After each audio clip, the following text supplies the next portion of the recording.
রাজ্জাক সর্দার আমাদের বিধানসভা, রাজ্জাক খান আমাদের বিধানসভা কমিটির সদস্য, আমাদের স্ট্রং লিডার।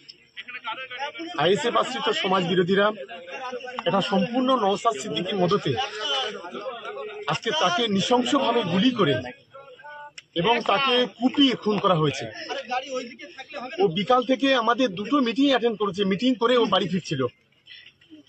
আসলে ভাঙড় বিধানসভা এলাকায় এদের অস্তিত্ব বিলীন হয়ে যাওয়ার ফলে এই আইএসএফ আশ্রিত সমাজ বিরোধীরা এই ধরনের ঘটনা ঘটছে। আমরা পুলিশকে, আমরা দিদিকে অনুরোধ করব যে অবিলম্বে এই আইএসএফ আশ্রিত সমাজ বিরোধী এদেরকে অবিলম্বে গ্রেপ্তার করা এবং তার দৃষ্টান্তমূলক শাস্তির ব্যবস্থা করা।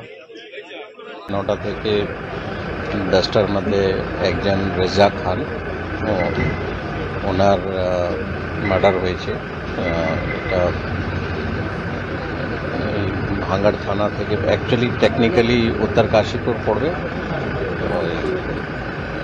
প্রায় ভাঙড় থানা থেকে 1 কিলোমিটার দূরে। সেইগুলো তদন্ত করে পুলিশ দেখছে।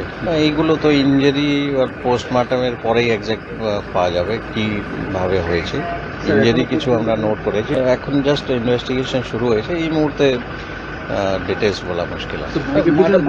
ছিল ওর সঙ্গে, বাইকের সঙ্গে দুজন ছিল, তাদেরকে কি আপাতত এইগুলো এই মুহূর্তে বলা মুশকিল আছে।